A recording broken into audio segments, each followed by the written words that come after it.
अस्सलाम वालेकुम। Nursery class का बाकी सिलेबस आपके साथ शेयर कर रही हूँ। मैथ का सिलेबस देखते हैं कि नर्सरी क्लास में इस एज के बच्चे को मैथ के सिलेबस में हम क्या करवाते हैं। इसमें सबसे पहले हम काउंटिंग करवाते हैं नंबर्स में। 0 to 20 हम पिछली क्लास में करवा चुके हैं और अब इस क्लास में हम सिलेबस जो है वो रखेंगे काउंटिंग का 21 से 50। ये नंबर्स भी होगा। काउंटिंग इन वर्ड्स जो है वो हमने बच्चों को इस क्लास में स्टार्ट करवानी है। तो उसका आगाज़ हम 0 से स्टार्ट करेंगे और हम 10 तक भी ले सकते हैं, ले जा सकते हैं और 20 तक भी ले जा सकते हैं। हम एक चीज़ इसके अंदर और ऐड करेंगे, बैकवर्ड काउंटिंग। बैकवर्ड काउंटिंग आप 10 से 0 तक बच्चों को करवाएं। शुरू में आप 10 से 5 से 0 तक भी करवा सकते हैं। उसके बाद अब आहिस्ता आहिस्ता बच्चों को 10 तक लेके जाएं। तो 10 से 0 तक बच्चों को बैकवर्ड काउंटिंग करवाई जाएगी। उसके बाद टेबल्स की तरफ आते हैं। टेबल्स जो हैं वो हम बच्चों को फर्स्ट टाइम कॉन्सेप्ट दे रहे हैं मल्टीप्लाई का, टेबल्स का। तो उसके अंदर हम 2 से 3, हम 2 का टेबल भी ओनली जस्ट इसमें शामिल कर सकते हैं, लेकिन अगर बच्चे पिक कर रहे हैं तो हम 3 का टेबल भी इसके अंदर शामिल कर सकते हैं।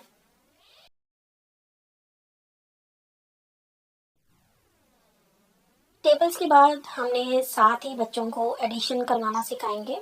ऐड ऐड करना सिखाएंगे बच्चों को, ऐड के एडिशन के क्वेश्चन करवाना सिखाएंगे और उसमें आप 2 डिजिट से स्टार्ट करेंगे, छोटे नंबर से स्टार्ट करेंगे। और साथ ही अगर बच्चे आप 1 वीक 10 डेज आप बच्चों को एडिशन के क्वेश्चन दे सकते हैं। उसके बाद आप सब्ट्रैक्शन भी दे सकते हैं बीच में। यानी आप इसको, ये जितना सिलेबस आपको दिया जा रहा है इसको आपने 3 टर्म पे डिवाइड करना है और आपने टर्म वाइज भी शामिल कर सकते हैं। इसके साथ ही आप स्मॉल शेप्स नेम, यानी स्मॉल ऐसे स्मॉल नेम जो 3 और 4 स्पेलिंग्स पे मुश्तमिल होते हैं, वो आपने स्मॉल शेप्स नेम लेने हैं। इसके बाद आ जाए साइंस का सब्जेक्ट लेते हैं कि साइंस में हमने बच्चों को क्या करवाना है। तो हमने साइंस के सब्जेक्ट्स में मुश्किल मुश्किल क्वेश्चंस नहीं देने बच्चों को, ओनली कॉन्सेप्ट देने हैं। उसमें डिफरेंट कॉन्सेप्ट दिए जा सकते हैं। हम थिक और थिन का, बिग एंड स्मॉल का, लॉन्ग एंड शॉर्ट का कॉन्सेप्ट देते हैं बच्चों को। उसमें आप डिफरेंट पिक्चर्स बना के दे सकती हैं बच्चों को, लॉन्ग, शॉर्ट, थिक, थिन, इनकी भी डिफरेंट पिक्चर्स बना के दे सकती हैं। आप बच्चों को समझा सकती हैं, आप उर्दू ज़ुबान में भी समझा सकती हैं, इंग्लिश में भी समझा सकती हैं। ऐसी लैंग्वेज लेनी है, यूज़ करनी है जो बच्चे इजीली समझ सकें।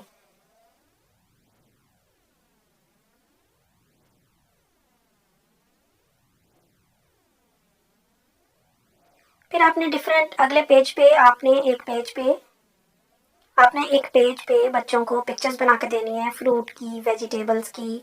और बच्चों को आपने क्वेश्चन देना है कि टिक द फ्रूट। अगर रेड फ्रूट है या कोई फ्रूट का नाम लिखना है तो आपने लिखना है कि टिक द रेड कलर, या tick the grapes, tick the mango. तो बच्चे को डिफरेंट ऑब्जेक्ट्स बना के देने हैं और बच्चे को आपने ये कॉन्सेप्ट इस तरीके से भी लर्न करवाने हैं।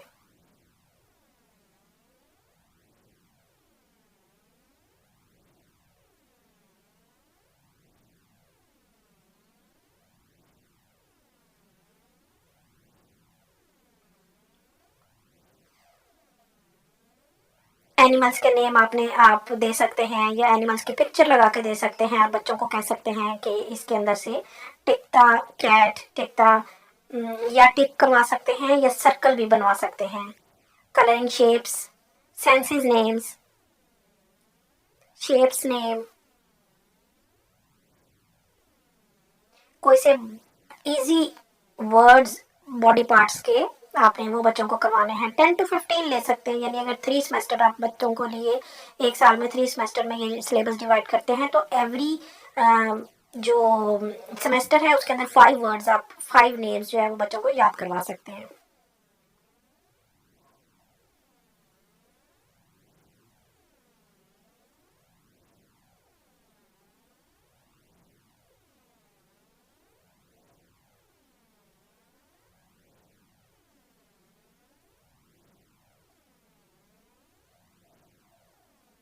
एंड में आप एक्टिविटीज़ रख सकते हैं, एक्टिविटी का एक डे रख सकते हैं, वीक में एक डे रख सकते हैं, या आफ्टर 15 डेज एक्टिविटी का एक डे रख सकते हैं।